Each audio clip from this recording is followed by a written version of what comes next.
Há um punhado de dias atrás, um camarada que eu conheço me disse: Felipe, o teu palhaço tá ficando triste. Eita, será que o meu palhaço tá ficando triste? Olá, eu espero que você esteja bem. Como eu ando dizendo com alguma frequência, eu espero que você esteja se cuidando e também que esteja sendo cuidada ou cuidado. Então, essa questão do palhaço ficando triste, tem uma figura de linguagem, eu não sei se você se lembra disso, na época do vestibular, o vestibular, sabe que o vestibular, eu olho para o vestibular e eu lembro muito do Rubem Alves falando sobre vestibular, falando, no caso da fala do Rubem Alves, grande escritor brasileiro, entre outras qualificações, um grande escritor, fala muito sobre a educação, mais sobre o comportamento humano, sobre as coisas do miúdo da vida, ele falando sobre o vestibular como uma sombra terrível que tira a possibilidade de um bom aproveitamento de tudo que vem para trás no processo de educação, porque mira-se ao longo de pelo menos aí 12 anos de ensino fundamental, ensino médio, mira-se o vestibular, ou no caso o Enem. Então seja, mas me dá até um arrepio falar nisso e saber que ainda tem tanta gente que precisa passar por esse contexto, ainda mais no Brasil, onde há tanto desequilíbrio no acesso às instituições de ensino superior, porque há um desequilíbrio enorme na preparação para esse acesso. Mas, vamos lá, o vídeo não fala disso neste momento. Agora ele fala sobre, quero trazer essa imagem de uma figura chamada oxímoro. Você se lembra dessa figura de linguagem? Certamente alguém te contou sobre ela nas suas aulas de português. Sabe que para poder falar mais bonito aqui para vocês, eu fui até buscar a definição exata de oxímoro, que a gente olha aqui no dicionário. Oxímoro é uma figura em que se combinam palavras de sentido oposto, que parecem excluir-se mutuamente, mas que no contexto reforçam a expressão. Como, por exemplo, uma música silenciosa, uma obscura claridade, como se fosse uma espécie de um paradoxo. Então isso aqui, essa é a definição de oxímoro, como outros exemplos que aparecem aqui, um silêncio eloquente, uma lúcida loucura. Por que eu estou falando do oxímoro? Porque quando esse camarada me disse que o meu palhaço estava ficando triste, claro que eu pensei nisso, né? Porque assim, como assim meu palhaço está ficando triste? Assim, o palhaço, para quem não me conhece, nesse segmento da minha vida, a palhaçaria faz parte da minha vida de uma forma muito intensa. E este ano de 2021, daqui 4 meses mais ou menos, eu vou completar 20 anos de contato com o estado da palhaçaria. Tá vendo aqui, ó, meu nariz tá aqui, ele tá sempre por perto, especialmente a palhaçaria hospitalar. Mas eu vou falar disso daqui a pouco. Por enquanto eu quero me apegar a essa ideia do oxímoro, não é? Que tipo, palhaço triste. Não que isso seja uma coisa que não faça sentido na palhaçaria, mas eu quero puxar um outro assunto a respeito disso, para não ficar apenas no meu universo. Eu percebi que tá rolando uma expressão que tem a ver com este assunto, eu penso que tem a ver, e também parece um oxímoro, que é a tal da positividade tóxica. Você já ouviu falar sobre isso? Positividade tóxica. E mais uma vez eu fui procurar informações para rechear esse nosso papo, para ir além daquilo que as minhas próprias palavras podem trazer, e eu encontrei várias referências sobre essa expressão positividade tóxica. E presta atenção como ela parece um exemplo de um oxímoro, não é? Porque se tem algo que é positivo e se tem algo que é tóxico, a gente tem aqui uma coisa que pode estar em conflito. Mas será que tem alguma coisa que pode derivar dessa expressão, que tem alguma proposta que seja interessante, que seja pelo menos valiosa da gente escutar, colocar uma atenção? Eu fui olhar e eu encontrei várias referências, como eu estava dizendo aqui. Não fiz uma vasta pesquisa na internet, porque não é exatamente esse o ponto, quem foi a primeira pessoa que falou de positividade tóxica, mas eu vi aqui no Instituto de Psiquiatria, na página da internet, eu vi também na Folha de São Paulo, online, eu vi no Globo, ou seja, de repente, a partir do meio do ano passado, eu comecei a perceber aqui, nessa pesquisa, várias reportagens falando sobre positividade tóxica. E olhando aqui no que diz no site do Instituto de Psiquiatria do Paraná, e não varia muito em relação ao que está também em outras reportagens, mas aqui está dizendo aqui, olha, quantas vezes você já ouviu que precisa pensar positivo, independente das circunstâncias, e que não pode se deixar abalar, e é preciso ter gratidão por todas as coisas, mesmo aquelas experiências ruins e traumatizantes. Pois bem, saiba que você foi vítima do que chamamos de positividade tóxica. Curioso que eles colocam até entre aspas positividade tóxica.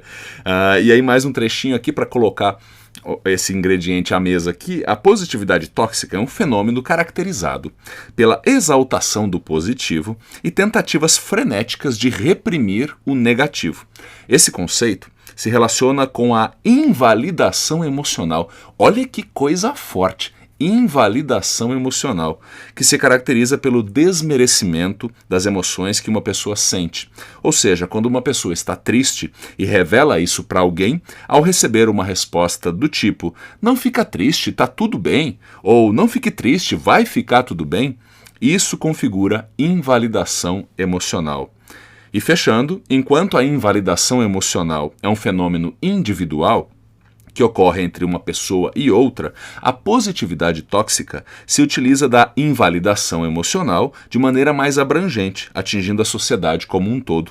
Em resumo, a positividade tóxica é o jeito que a nossa sociedade está constantemente tentando dizer que só é certo ser feliz e que sentimentos desagradáveis como tristeza, raiva e medo são errados e devem ser eliminados. Então aqui, agradecendo aqui o Instituto de Psiquiatria do Paraná, que traz essas ideias para a gente. Percebe então, a invalidação emocional é quase como você nadar contra a correnteza, ou fazer de conta que não está com a correnteza ao contrário, e que aquilo está efetivamente acontecendo, porque as emoções são autônomas na gente. Quando a gente percebe, a gente já está emocionado, a gente já está com raiva, a gente já está triste, a gente está acometido por aquilo. Invalidar isso é uma tentativa artificial de violentar um processo humano, uma condição humana. E aí, como a ideia daqui que eu achei interessante colocar aqui, invalidação emocional, acontece de uma pessoa para outra. E a gente, na atividade de palhaçaria de hospital, é uma das coisas que a gente mais busca observar, de não invalidar a emoção que as outras pessoas estão sentindo. E como cada vez mais eu acredito que as relações que a gente estabelece no hospital, elas são relações muito inspiradoras para o que a gente faz fora do hospital, pela ideia da gente ter uma atenção, um capricho naquilo que a gente está buscando cuidar, também torcendo para que as pessoas tenham um capricho na hora que forem cuidar da gente, seja no hospital, ou em casa, ou na firma, ou na rua. Então, a brutalidade da invalidação emocional, nesse encontro com a outra pessoa, é muito intensa. É uma onda que chega em você, em mim, e que tenta te colocar dentro de uma determinada caixa em que você não cabe naquele momento. Ou não te permite sair de uma determinada caixa manifestando o que você está sentindo, porque às vezes a sua liberdade em relação a algumas emoções, a sua travessia, pensando na arrebentação ali quando o mar chega à praia, né? Aquela arrebentação, às vezes a gente vai ter que passar pela arrebentação para poder prosseguir na jornada. E dizer que não está acontecendo uma arrebentação é essa invalidação emocional que causa muito dano. Causa muito dano porque não abre espaço para que a gente elabore sozinhos ou com apoios diversos, essas emoções negativas. E aí outro ponto da positividade tóxica, que já aí é um fenômeno que cria-se um espírito do tempo, a expressão em alemão, né, Zeitgeist, que é um espírito de um tempo. Por exemplo, o tempo que a gente vive muito conectado às redes sociais, onde há ali uma construção.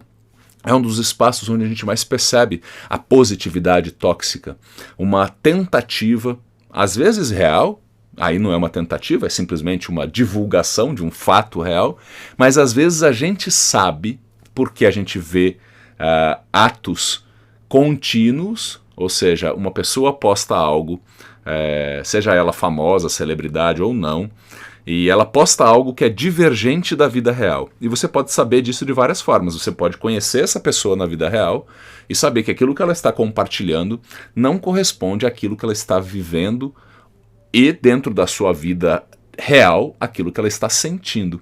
E também as celebridades, muitas vezes a gente percebe as pessoas construindo ali uma narrativa de uma positividade constante. Inclusive durante a pandemia, as pessoas muitas vezes com dificuldade de manifestar a sua tristeza, e inclusive isso instigando as pessoas, e aí falando das pessoas que chegam a muitas outras por meio das redes sociais, e acabando instigando as pessoas a irem viver a vida, porque a gente precisa viver a vida, porque essa tristeza da pandemia vai acabar com as pessoas, inclusive com a expressão que ficou consagrada por uma influencer digital, eu não me lembro o nome dela, eu acho que é Gabriela.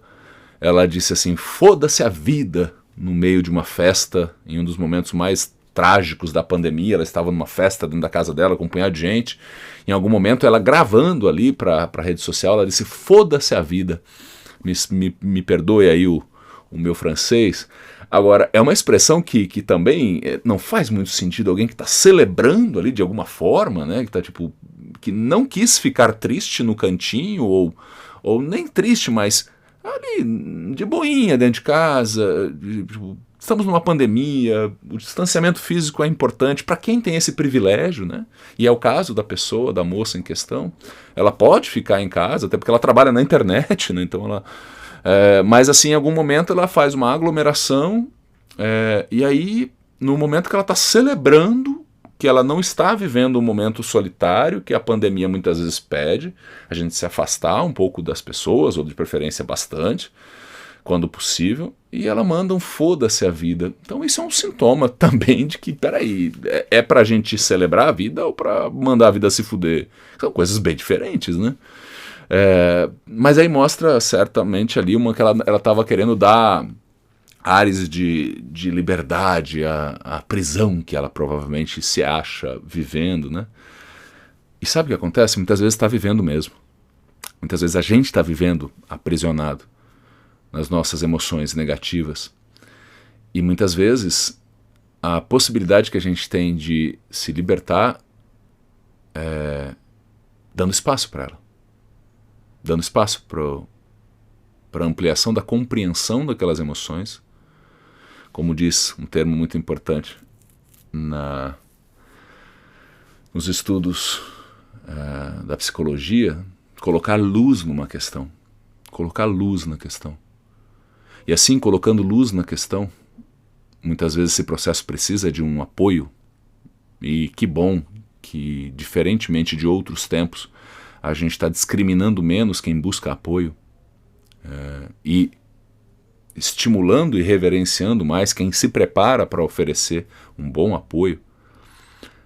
É fundamental esse processo de não invalidar as nossas emoções negativas.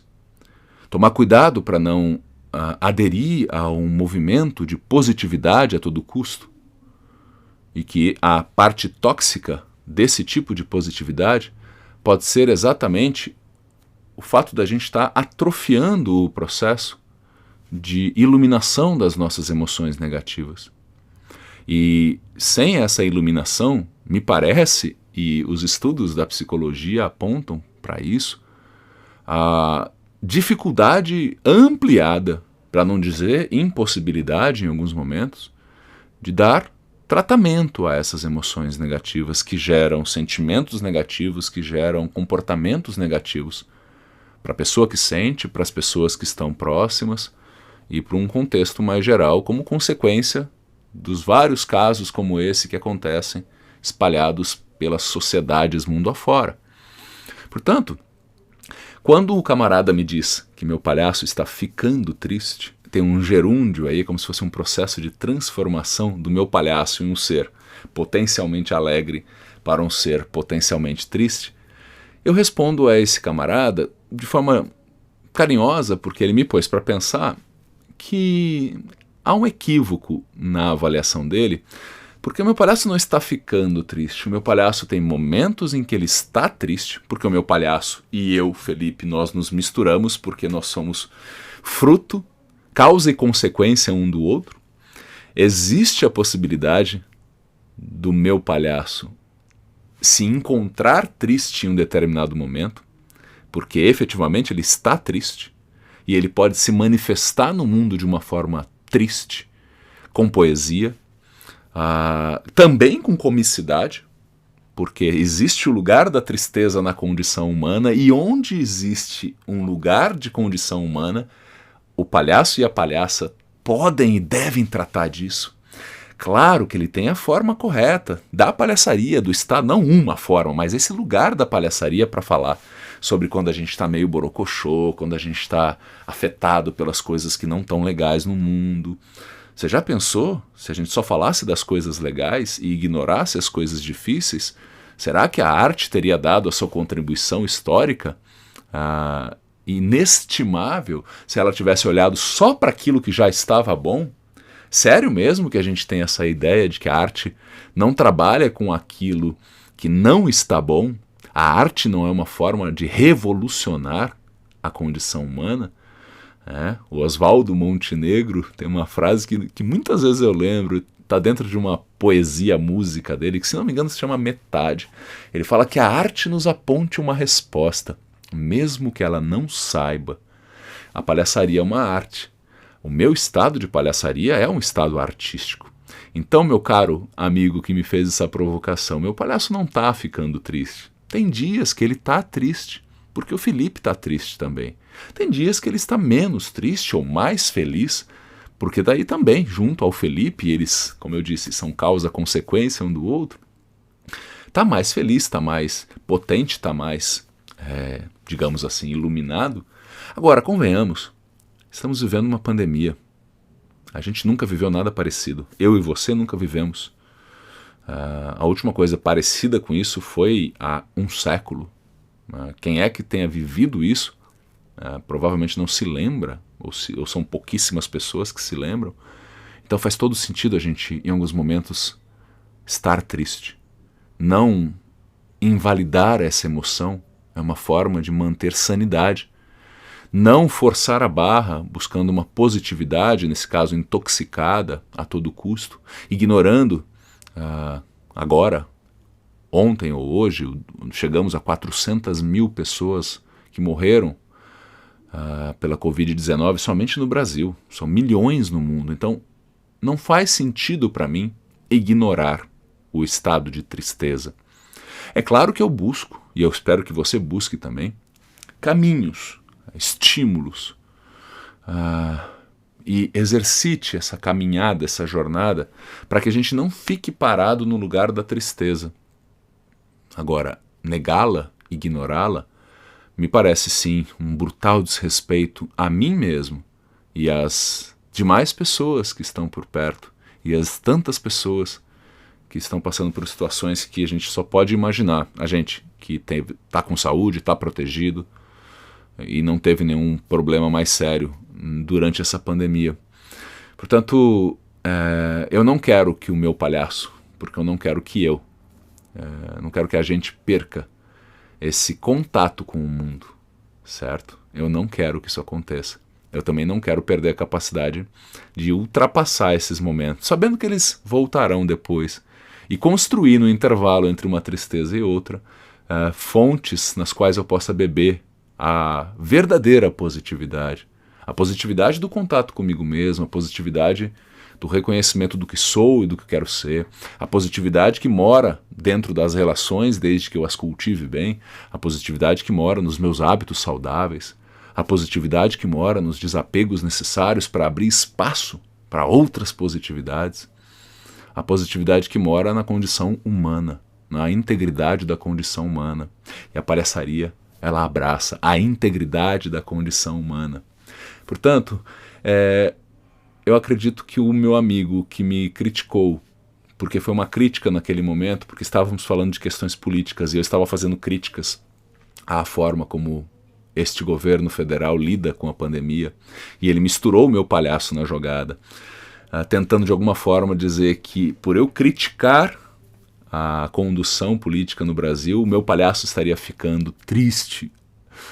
Ai, meu amigo, acho que o meu palhaço ficaria absolutamente inconsolável se eu estivesse calado, percebendo tanta gente ainda defendendo, e inclusive o próprio sujeito que está sendo defendido por tanta gente, que são a antítese, que são o contrário do que a palhaçaria busca fazer, que é criar espaços de bons encontros, que é proteger e elevar a vida, que é colocar luz e brilho, que é dar espaço para o humano, e não tudo aquilo que a gente vem vendo, que está tirando a vitalidade, que está desconsolando as pessoas, que está apequenando a vida. De qualquer forma, eu agradeço essa provocação e seguirei por aqui, mexendo no terreno da minha palhaçaria, sem se esquecer do mundo e tudo que acontece nele. Torço para que isso aconteça com você, sendo você palhaço, palhaça ou não, mas que você tenha os seus estados de encontro com a realidade de forma cada vez mais lúcida, e que você tenha a capacidade, e eu também, de não permitir que invalidem as nossas emoções, e que a gente não compre de porteira fechada essa ideia de positividades o tempo todo, quando a gente precisar do nosso cantinho, dos nossos colos e ombros, dos nossos apoios, porque senão a gente pode estar plantando algo que a gente acha que é positivo, mas que pode ser daninho ou danoso no momento seguinte. Vamos nos cuidar na nossa integridade. Fique bem. Um beijo.